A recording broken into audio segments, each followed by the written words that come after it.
یوم عاشور لمحہ بلمحہ کیسے گزرا۔ قمری تقویم کے مطابق کربلا میں امام حسین علیہ السلام اور ان کے جانثار ساتھیوں کی شہادت 10 محرم 61 ہجری کے دن ہوئی۔ شمسی تقویم کے مطابق جس دن واقعہ کربلا پیش آیا اس دن 59 ہجری شمسی کے 7ویں مہینے یعنی مہر کی 21 تاریخ تھی۔ شمسی تقویم چونکہ سورج کی گردش پر منحصر ہے اور اس میں قمری تقویم کی طرح تبدیلی نہیں آتی، لہٰذا کربلا کے مذکورہ تاریخ کے شرعی افق کو مد نظر رکھتے ہوئے واقعہ کربلا کے دن پیش آنے والے واقعات جنہیں مورخین نے مقاتل کی کتب میں درج کیا ہے ان کا لمحہ بلمحہ وقت معلوم کیا اور یوم عاشورہ کے ہر واقعے کا وقت بیان کیا جا سکتا ہے۔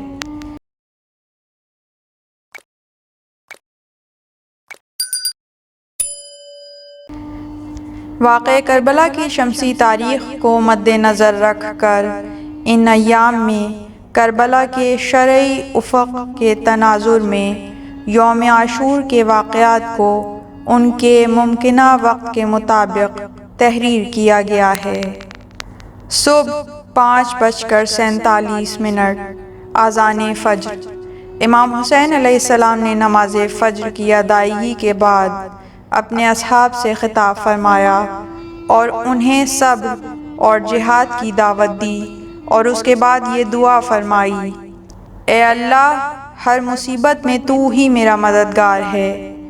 اسی دوران دشمن نے بھی عمر ابن سعد کی اقتداء میں نماز پڑھی اور اپنے لشکر کی صفیں درست کیں۔ تقریباً 6 بجے صبح امام حسین علیہ السلام نے خیموں کی پشت پر خندق کھودنے اور اسے خاردار جھاڑیوں سے بھرنے کا حکم دیا تاکہ بعد میں انہیں آگ لگا کر دشمن کے پشت سے خیموں پر حملے کا راستہ روکا جا سکے۔ 7:02 طلوع آفتاب۔ طلوع آفتاب کے کچھ ہی دیر بعد امام حسین علیہ السلام اونٹ پر سوار ہوئے تاکہ سب کو نظر آ سکیں۔ امام کوفی لشکر کے سامنے جا کر بلند آواز سے خطاب فرماتے ہیں۔ اس خطاب میں امام علی مقام اپنی اور اپنے بھائی امام حسن علیہ السلام اور اپنے والد بزرگوار کی فضیلت اور صفات بیان کرتے ہیں اور کوفیوں کو یاد دلاتے ہیں کہ تم لوگوں نے خط لکھ کر مجھے بلایا ہے۔ حتیٰ امام علی مقام اپنے اس خطاب میں چند کوفیوں جنہوں نے امام علیہ السلام کو خط لکھے تھے نام لے کر پکارتے ہیں اور انہیں مخاطب کر کے فرماتے ہیں: اے حجار بن ابجر، اے شبس ربعی، کیا تم لوگوں نے مجھے خط لکھ کر نہیں بلایا ہے؟ ان کے انکار کرنے پر امام علی مقام نے ان کے خط ان کی طرف پھینکے اور خدا کا شکر ادا کیا کہ میں نے ان پر حجت تمام کر دی۔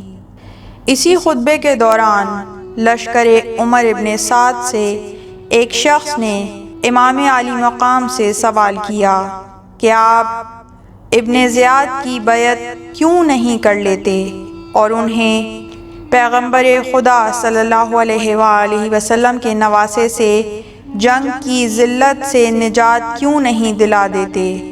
یہاں امام علی مقام نے وہ مشہور جملہ بیان کیا: ایک پست ترین شخص کے پست ترین بیٹے نے مجھے 2 چیزوں کے درمیان لا کھڑا کر دیا ہے، مجھے قتل ہو جانے اور ذلت قبول کر لینے کے درمیان کھڑا کر دیا ہے، اور ذلت ہم سے دور ہے۔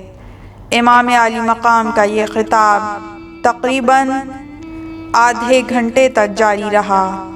تقریباً 8 بجے صبح بعض روایات کے مطابق امام علی مقام کے خطاب کے بعد آپ کے چند اصحاب نے، ایک روایت کے مطابق بریر یا دوسری روایت کے مطابق زبیر نے بھی کوفی لشکر کے سامنے امام کے خطاب سے ملتی جلتی گفتگو کی۔ زبیر اور بریر کی تقاریر کے بعد امام عالی مقام نے وہ مشہور جملہ فرمایا، حل من ناصر ینصرنا۔ امام کی یہ ندا سن کر کوفی لشکر کے چند لوگ تردید کا شکار ہو گئے کہ جن میں سے ایک حضرت حر ہیں۔ بعض مقاتل نے ابو شاشا اور اس کے 2 بھائیوں کا بھی ذکر کیا ہے کہ جو پہلے خوارج میں سے تھے، اور بعید نہیں ہے کہ جنگ کی آگ بھڑکتی دیکھ کر کوفی لشکر کے کچھ اور لوگ بھی بھاگ کھڑے ہوئے ہوں۔ تقریباً 9 بجے دن چاشت پر پہنچ چکا تھا جب شمر نے عمر ابن سعد کو کہا کہ جنگ کے آغاز میں اس قدر تاخیر اور تردید کیوں کر رہے ہو؟ عمر ابن سعد شمر کے جوش دلانے پر جنگ کے آغاز پر تیار ہو گیا اور اس نے امام حسین علیہ السلام کے لشکر کی طرف پہلا تیر پھینک کر کہا، اے جماعت، ابن زیاد کے پاس گواہی دینا کہ جنگ کا آغاز عمر ابن سعد نے کیا ہے۔ عمر سعد کے لشکر حسینی کی طرف تیر پھینکنے کے بعد کوفی لشکر کے تیر اندازوں نے لشکر حسینی کی طرف تیر برسانے شروع کیے۔ امام عالی مقام نے اپنے اصحاب سے فرمایا، یہ لوگ اس جماعت کے نمائندے ہیں، موت سے فرار نہیں ہے، تیاری کریں۔ اس تیر اندازی میں لشکر حسینی کے چند افراد شہید ہو گئے۔ اس تیر اندازی میں شہید ہونے والوں کی دقیق تعداد معلوم نہیں، لیکن بعض مقاتل نے پہلی تیر اندازی اور پہلے حملے میں 50 جانثاروں کی شہادت کا ذکر کیا ہے۔ تقریباً 10 بجے پہلی تیر اندازی کے بعد زیاد بن ابیہ کا غلام یسار اور عبید اللہ ابن زیاد کا غلام سالم تن بتن جنگ کے لیے کوفی لشکر سے باہر نکلے۔ عبداللہ بن عمیر نے امام حسین علیہ السلام سے جنگ کی اجازت چاہی۔ امام نے عبداللہ بن عمیر کو دیکھا اور فرمایا، میرے خیال میں سخت حریف ثابت ہوگے۔ عبداللہ بن عمیر نے ان دونوں افراد کو قتل کر دیا۔ البتہ اس دوران عبداللہ کے بائیں ہاتھ کی انگلیاں کٹ گئیں۔ اس تن بتن جنگ کے بعد کوفی لشکر نے اکٹھے ہو کر حملہ کیا۔ پہلے حجار نے لشکر حسینی کی داہنی جانب سے حملہ کیا، جسے حبیب اور اس کے ساتھیوں نے ناکام بنا دیا۔ اسی دوران کوفی لشکر کی ایک جماعت نے شمر کی قیادت میں لشکر حسینی کی بائیں جانب سے حملہ کیا۔ اس جانب سے زبیر اور ان کے ساتھی دشمن سے مقابلے کے لیے آگے بڑھے۔ شمر اس حملے میں زخمی ہوا۔ کوفی لشکر کی ہر 2 جماعتوں کی واپسی کے بعد عمر ابن سعد نے تقریباً 500 تیر اندازوں کو بھیجا کہ وہ دوبارہ لشکر حسینی پر تیر برسائیں۔ اس تیر باران میں لشکر حسینی کے 22 گھوڑے زخمی ہو کر گر گئے اور امام حسین علیہ السلام کے متعدد اصحاب شہید ہو گئے۔ الفتوح والے نے اس حملے میں شہادتوں کی تعداد 50 جبکہ ابن شہر آشوب نے 38 لکھی ہے۔ مقاتل کے مطابق کربلا میں یوم عاشوراء پہلا شہید ابو شاشا تھا۔ ابو شاشا نے دشمن کی طرف 8 تیر پھینکے، جن سے کوفی لشکر کے 5 سپاہی واصل جہنم ہوئے۔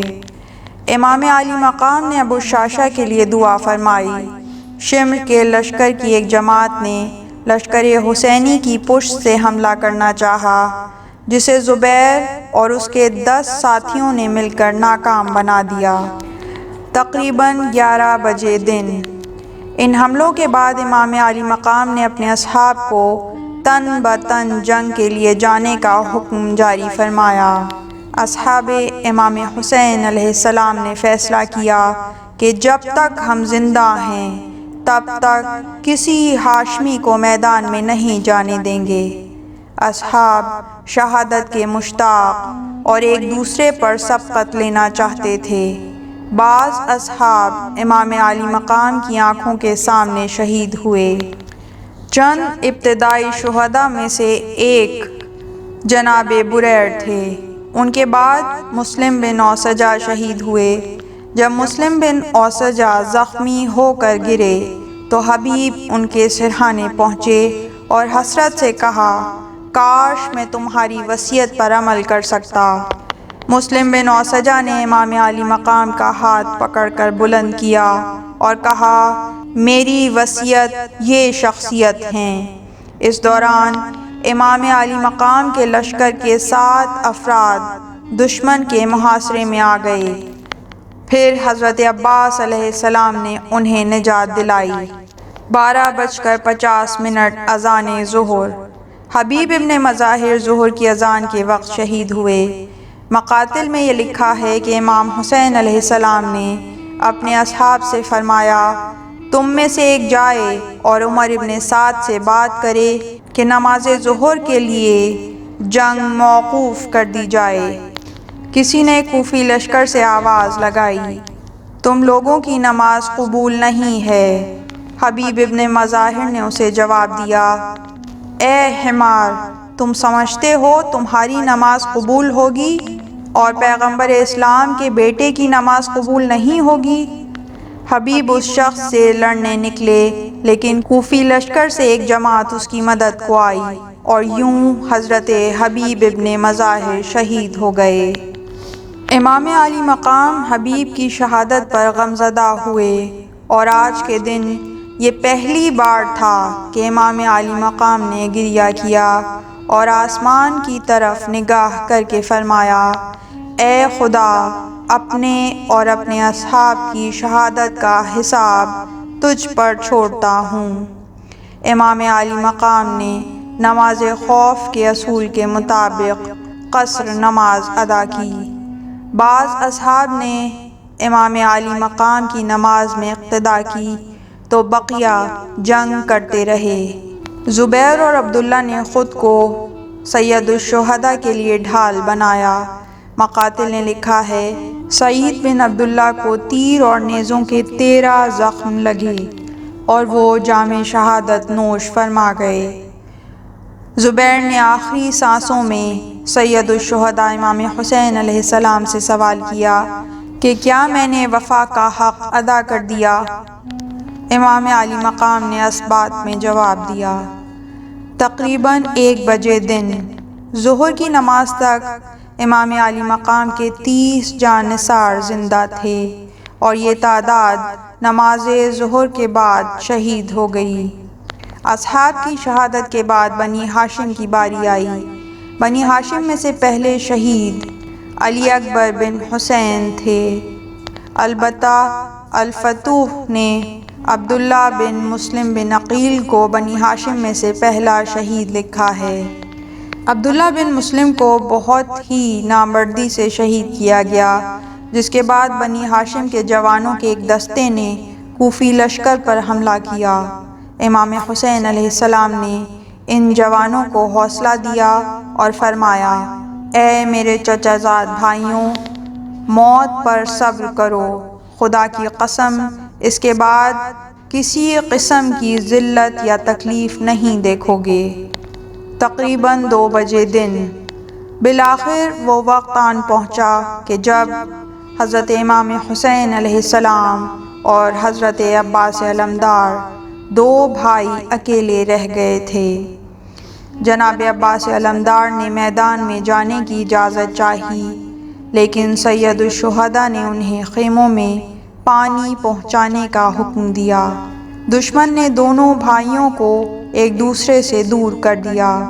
حضرت عباس علیہ السلام نے اپنی شجاعت اور دلاوری کے بلبوتے پر پوری کوشش کی کہ پانی سے بھرا مشکیزہ خیموں تک پہنچ جائے، لیکن اس دوران ان کے دونوں بازو کٹ گئے اور دشمن نے لوہے کے گرز سے ان کے سر پر ایسا وار کیا کہ آپ گھوڑے سے زمین پر آ گرے۔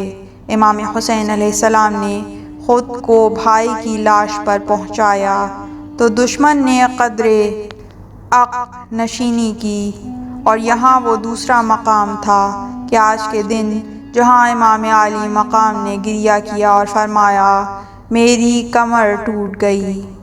تقریباً 3 بجے عصر امام علی مقام خیمہ گاہ کی طرف آئے تاکہ خواتین اور بچوں کے ساتھ خدا حافظی کر سکیں۔ سید الشہداء نے اپنا لباس جگہ جگہ سے پھاڑ دیا تاکہ اموال لوٹنے والے دشمن کی توجہ اس لباس کی طرف نہ بڑھے اور وہ اس کے پھٹے ہونے کی وجہ سے اسے چھوڑ دیں اور امام علی مقام برہنہ نہ ہوں۔ اہل بیت علیہم السلام کے ساتھ وداع کے وقت امام حسین علیہ السلام اپنے شیر خوار بچے حضرت علی اصغر کو میدان کی جانب لے جاتے ہیں تاکہ اسے پانی پلانے کا کہیں، لیکن حضرت علی اصغر حرملہ کے تیر سے شہید کر دیے جاتے ہیں۔ امام علی مقام میدان میں گئے تو کوئی بھی تن با تن لڑنے کے لیے نہ نکلا، کوئی تیر پھینکتا تو کوئی دور سے نیزہ پھینکتا۔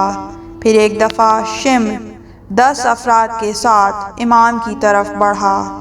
امام علی مقام کی شہادت کے بعد آپ کے پیکر مبارک پر 33 نیزوں کے اور 34 تلوار کے زخم کیے گئے۔ مقاتل میں لکھا ہے کہ جب امام علی مقام کی شہادت کا وقت قریب تھا تو دشمن میں سے کسی کی جرأت نہیں ہوئی کہ امام علی مقام کے قریب آئے۔ سید الشہداء امام حسین علیہ السلام کے حرم میں موجود افراد امام کے گھوڑے کی ٹاپوں کی آواز سن کر جان گئے کہ امام حسین علیہ السلام گھوڑے سے گر چکے ہیں۔ حرم خیموں سے باہر کی جانب دوڑے۔ اس دوران عبداللہ بن حسن نامی ایک بچہ اپنے چچا کی جانب دوڑا اور مقتل میں آن پہنچا۔ لشکر اشقیاء نے اس بچے کو اپنے چچا حسین کی گود میں شہید کیا۔ امام علی مقام کوفیوں کی اور شامیوں کی اس نامردانہ حرکت پر بہت افسردہ ہوئے اور لشکر پر نفرین کی اور فرمایا اے خدا ان لعینوں پر آسمان سے بارش اور زمین سے فصل منقطع فرما دے۔ اذان عصر امام حسین علیہ السلام کی شہادت کا وقت عصر کی نماز بتایا جاتا ہے۔ تاریخ طبری میں عمر ابن سعد کے لشکر میں شامل ایک راوی حمید ابن مسلم سے یوں نقل ہوا ہے کہ اس سے پہلے کہ حسین شہید ہوتے میں نے انہیں یہ کہتے سنا کہ خدا کی قسم میرے بعد کسی ایسے کو قتل نہ کر پاؤ گے کہ خدا اس کے قتل پر میرے قتل سے زیادہ غضبناک ہو۔ راوی کہتا ہے کہ اس وقت شمر نے آواز لگائی تمہاری مائیں تمہارے غم میں روئیں، کس بات کا انتظار کر رہے ہو، مار دو۔ یوں سنان ابن انس نے امام علی مقام کے قلب میں نیزہ مارا۔ 6 بجے شام امام علی مقام کی شہادت کے بعد کوفیوں کی ایک جماعت نے امام کے بدن سے لباس لوٹ لیا کہ جن کے بارے میں مورخین نے لکھا ہے کہ وہ سب لا علاج بیماریوں میں مبتلا ہو کر واصل جہنم ہوئے۔ اس کے بعد سید الشہداء امام حسین علیہ السلام کے عام اموال کا لوٹا جانا شروع ہوا کہ کچھ دیر بعد عمر ابن سعد نے لوٹنے سے روک دیا، حتیٰ امام کے مال پر محافظ تعینات کر دیے۔ بصرہ کے سوید بن مطاع نامی ایک شیعہ امام علی مقام کی شہادت کے بعد کربلا پہنچے اور حرم اہل بیت کی حفاظت کرتے ہوئے شہید ہوئے۔ سورج غروب ہونے کے قریب تھا جب امام علی مقام کا سر تن سے جدا کر کے خولی کو دیا گیا کہ وہ اسی رات سر کوفے لے جا کر ابن زیاد کو پیش کرے۔ اس کے بعد عمر ابن سعد کے حکم پر سید الشہداء امام حسین علیہ السلام کی لاش پر گھوڑے دوڑا دیے گئے تاکہ ان کی ہڈیاں خاک کے ساتھ یکساں ہو جائیں۔ 6:49 اذان مغرب۔ طول تاریخ کے اس دردناک ترین دن کا یوں اختتام ہوا اور عمر ابن سعد نماز مغرب کی جماعت کا حکم دیتا ہے۔ سنان بن انس کوفیوں کے درمیان میں سے کھڑا ہوتا ہے اور رجز پڑھتا ہے کہ میرے گھوڑے کی اسفار اور رکابیں سونے کی بناؤ، کیونکہ میں نے ان کے بہترین مردوں کو قتل کیا ہے۔ انا للہ و انا الیہ راجعون، رضا بقضائہ و تسلیما لامرہ۔ اس طرح کی مزید تحقیقی، علمی اور تاریخی ویڈیوز دیکھنے کے لیے چینل کو سبسکرائب کیجیے اور بیل آئیکن پہ کلک کیجیے۔ ویڈیو کو لائک کریں اور کامنٹس کے ذریعے بتائیے کہ آپ کو ویڈیو کیسی لگی۔ اگلی ویڈیو تک کے لیے خدا نگہدار۔